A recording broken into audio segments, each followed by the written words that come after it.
5 Oktober 2014 digadang-gadang sebagai hari pernikahan Raffi Ahmad dan Nagita Slavina. Tapi apa yang membuat Raffi masih malu-malu untuk mengakui hari bahagianya itu? Tetapi di saat Raffi tengah sibuk mempersiapkan pernikahannya, mantan kekasih Raffi, Laudya Chintya Bella, justru dikabarkan terancam batal naik pelaminan bersama kekasihnya Chico Jericho. Lantas benarkah jika perbedaan agama tak mampu menyatukan cinta mereka yang sudah terbina selama 5 tahun itu?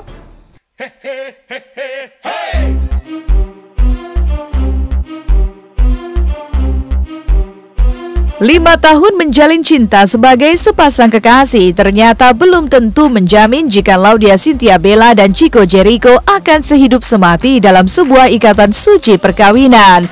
Apakah perbedaan agama yang mengganjal cinta mereka? Kabar tentang putusnya Bella dan Chico ini belakangan dikaitkan dengan isu soal keduanya yang masih gamang memberi kepastian soal hari bahagia mereka. Terpetik kabar jika Chico telah menjadi mu'alaf. Lantas benarkah jika Bella dan Chico sengaja menutupi soal status hubungan mereka? Arti 5 tahun ya perjalanan yang panjang ya. Perjalanan yang panjang lah. Yang penting sih komunikasi sih buat gue, yang penting saling percaya aja gitu. Tapi kan biar gimana juga kita yang jalanin. Ya kita doain aja yang terbaik yang mana. Ya doain aja, cuman itu yang bisa aku bilang, doain aja gitu. Karena setiap orang punya impian, semua orang pengen nikah. Gak ada yang gak pengen nikah, semua orang pengen berkeluarga gitu. Cuman ya untuk saat ini aku cuman bisa bilang ya bismillah, aku cuman minta tolong didoain.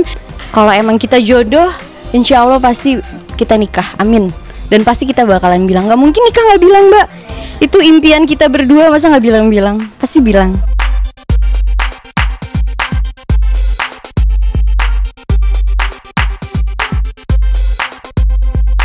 Jauh sebelum menjalin hubungan dengan Chico, Bella pernah menjalin cinta dengan sejumlah pria. Di antaranya Raffi Ahmad, Ananda Mikola, dan Panji Trihatmojo yang semuanya putus di tengah jalan. Benarkah jika selain agama, restu keluarga yang sampai kini belum seutuhnya mereka genggam, membuat hubungan Bella dan Chico kian mengambang? 5 tahun kan bukan waktu yang sebentar, jadi ya lebih mengenal satu sama yang lain. Ya deket lah ya, udah 5 tahun. Ya kalau emang ada beberapa acara-acara tertentu kayak gitu ya pasti begitu. Nah, segala sesuatu yang belum pasti kita omongin tuh pamali ya. Tiba-tiba ya kita nggak ada yang tahu, Allahu alam. Aku cuma bisa berdoa, Chico cuma bisa berdoa. Semoga impian kita bisa kewujud, itu aja sih.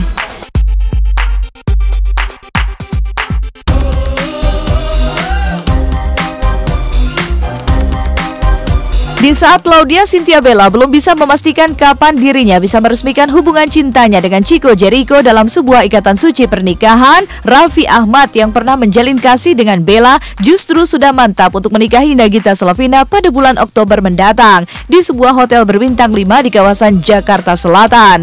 Lantas benarkah jika Raffi akan memberi undangan khusus pada Melly Goeslaw yang dianggapnya sebagai guru besarnya itu? Dan benarkah jika kedatangan Raffi ke rumah Melly, selain mengabarkan soal pernikahannya dengan Gigi, ia pun kabarnya meminta sebuah lagu mesra untuk bisa dinyanyikan di pesta pernikahannya nanti. Belum tahu pasti karena dia mau ke rumah. Ya udah bilang sih mau menikah, tapi tanggalnya, bulannya aku belum tahu karena dia mau ke rumah. Terus jadi kalau masih dengar dari infotainment atau kabar simpang siur, saya belum yakin ya kalau nggak dengar dari anaknya langsung. Tapi apapun itu ya aku bahagia juga. Nggak tahu aku tanggalnya, belum tahu. Cuman di ini aja ya. Aku baru tahu dari kamu 5 Oktober, dia cuma mau bilang mau merit tapi nggak tahu tanggal, belum kasih tahu tanggalnya.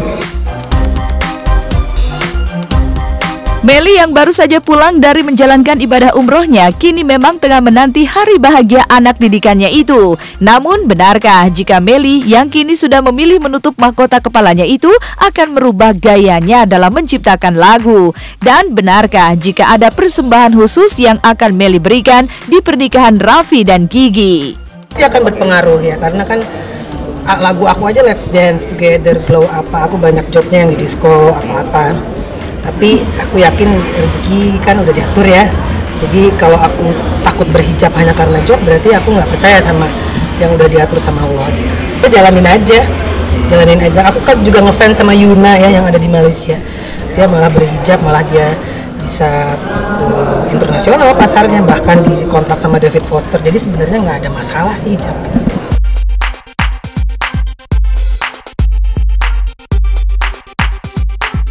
Maraknya anak selebriti yang mendadak menjadi seleb rupanya membuat Andi Soraya juga tengah menyiapkan Shaun, putra sulungnya, untuk bisa berkiprah di dunia entertain.